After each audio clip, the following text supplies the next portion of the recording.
안녕하십니까. 전국권의 혼란한 정치 시사 이야기를 30년 기자, 제가 30년 정치부 기자였습니다. 정치부 기자의 시각과 촉으로 술술 풀어보는 코너입니다. 그런데 제가 30년 동안 정치권 현장을 뛰었습니다. 청와대도 한 10년 출입하고 국회 한 20년 출입하고 다 뛰었고, 웬만한 정치인들의 말에 담긴 함이 왜 저 말을 했을까? 그리고 저 말에는 또 복선이 깔려 있을 것이다. 그런 것을 대충 눈치를 챈다고 생각을 했는데, 최근에 제가 민주당 양정철 정책연구원장에게 쏘갔습니다. 자, 양정철 민주연구원장이 7월 16일 날 외국에 갔다 오면서 공항에서 기자들을 만났습니다. 그때 기자들이 이렇게 물었습니다. 지금 일본과의 무역 갈등, 일본의 무역 보복, 이것을 놓고 친일, 반일 프레임으로 막 나누고 있는데 그것이 총선에 영향을 미치겠느냐, 기자들이 이렇게 물어봤습니다. 양정철이 이렇게 대답했습니다. 무리한 얘기다. 총선에 그것과 연결 짓는 거는 무리한 얘기다. 지금 국익에 걸려있고 경제가 어려운데 어떻게 선거와 연결을 짓느냐. 그러면 안 된다.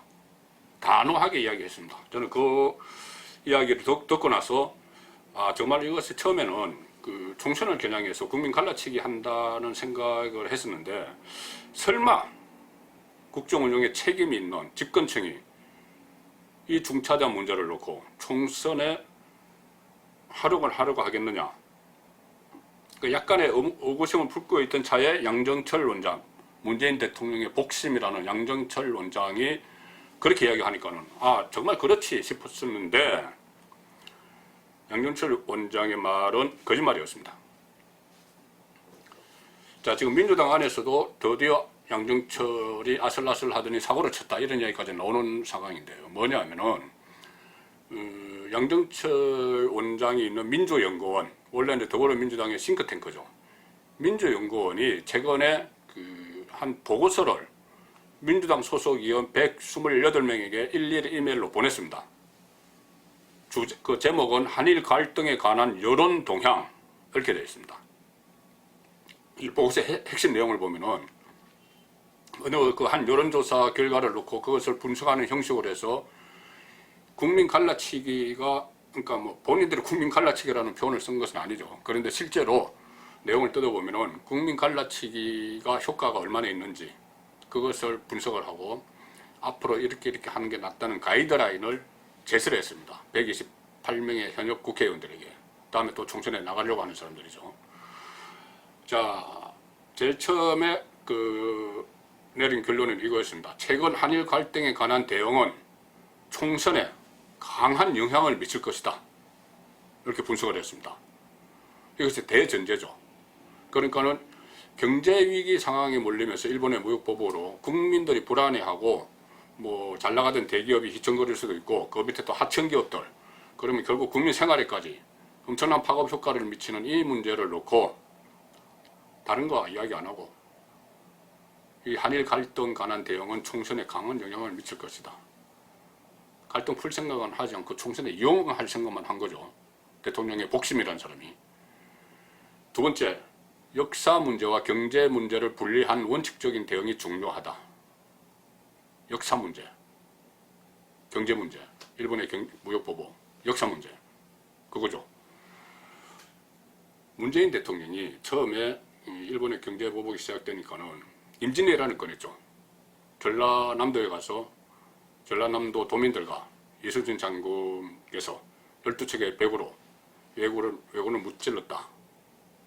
갑자기 임진왜란을 꺼냈습니다. 역사적인 일이죠. 그 다음에 조국 수석, 또 청와대 참모들, 또 민주당 중진위원들이 갑자기 임진왜란에 이어서 죽창가를 막 부르더니, 동학혁명 때 나온 죽창가를 부르더니 동학혁명, 의병 이런 이야기하고 국채보상운동 이것도 꺼냈죠. 그러면서 친일, 반일로 갈라쳤습니다. 역사적인 사실을 가지고 그때 당시 위정자들이 무능해서 생긴 그런 역사적인 사실을 가지고 이것을 왜 자꾸 꺼내는가 했더니 요 기조였던 거죠. 역사와 경제 문제를 분리한 대응이 중요하다, 이렇게 했습니다. 그래서 보고서는 또 이런 내용도 있습니다. 우리 지지층일수록 현 상황에 대한 여야의 대응이 총선에 영향을 미칠 것으로 생각하고 있다. 그러니까 우리 지지층일수록, 민주당 지지층일수록 이번 일이 여야가 어떻게 대응하는가가 총선에 영향을 미칠 것으로 생각하고 있기 때문에 우리가 여기서 적극적으로 우리 지지층의 입맛에 맞춰줘야 된다. 요거에 맞춰줘야 된다. 그러니까 이대로 쭉 밀고 나가면 된다는 거죠. 친일 반일 프레임 그대로 놓고 쭉 밀고 나가면 된다는 이야기를 하는 겁니다. 또 우리 당 지지층에서는 압도적으로 친일 비판에 공감했다. 야, 국민 갈라치기 편가르기 성공했다 이 말입니다. 이 대통령과 청와대가 일단은 어쨌든 크게 보면 문제를 풀 생각은 하지 않고 국민, 정확히 진보좌파를 선동한 이유가 바로 이런 인식 때문이었다는 거죠. 문제 푸는 건 중요하지 않고 이것을 어떻게 총선에 하려고 할 것이냐, 어떻게 해서 이것을 우리 지지층을 결집을 해서 이길 것이냐, 그 생각만 대통령의 복심이 한 겁니다. 대통령의 우기는 있었는지 동조가 있었는지 지시가 있었는지 그건 아직 모릅니다. 자, 또 하나 속셈이 집권 세력에 드러난 것은 이겁니다. 양정철 정책 연구가 아닌 선거 연구를 해왔던 거죠. 정책 연구원인데 선거 연구원을 이끌어왔습니다. 그러니까 이 정책이라는 것은 갈등이 있으면 그 갈등을 해결하는 방법, 정책을 찾는 게 정책연구원이죠. 한일 문제가 이렇게 되어 있으면 이것을 어떻게 해결을 할까, 이것을 찾는 게 정책연구원입니다. 그 방안을 찾아서 지도부에 보고를 하고 지도부는 당정회의를 열고 또 청와대에 보고하고 해서 그것을 그 문제 해결에 일조를 하도록 하는 것이 정책연구인데, 갈등 해결 정책을 찾은 게 아니라 지금 갈등 조장 방법을 찾았습니다. 갈등 조장 방법을 찾아서, 그러니까 선거연구 일환으로 그동안 쭉 시도지사 만나고, 김경수 경남도지사, 오거돈 부산시장 이렇게 민주당에서 시도지사들 쭉 만날 때 정책 협약한다고 했습니다. 그런데 지금 보면 선거 협약을 했던 것 같아요. 그렇다면 이것은 앞으로 선거에서 지자체가 개입하는 관권 선거가 이루어지는지 눈 똑똑히 뜨고 바라봐야 되는 일입니다. 그것뿐입니까? 대기업, 정책, 경제연구소 줄줄이 찾아다니면서 만났습니다. 그것도 과연 정책협약이라는 이름으로 만났는데, 선거협약 더 이상은 이야기 안 하겠습니다. 이것은 상당히 민감한 문제이기 때문에. 어쨌든 민주당 정책연구원이 하는 모든 것이 선거에 초점을 맞춰졌다, 그런 의심을 지울 수가 없는 이 보고서가 발견이 된 겁니다. 나아가서 양정철 씨가 개인적으로 국회의장 만나고 서울 국정원장과 4시간 동안 저녁에 술 먹고, 술 먹은 게 잘못됐다는 말은 아닙니다. 부적절한 만남이라는 이야기죠. 그 다음에 윤석열 검찰총장 서울중앙지검장 때 2번이나 만나고, 자, 이것도 제가 선거와 연결을 안 시킬 수가 없습니다. 단정은 하지 않겠습니다만은. 어쨌든 지금 보면은 국민을 갈라치고 외교를 꼬이게 하고 우량 대기업들 휘청거리게 하고 또 하청업체가 망할지도 모르는 이런 상황에서도 도대체 이렇게 해서 선거에 이겨서 총선에 승리해서 뭐를 하려고 하는 겁니까?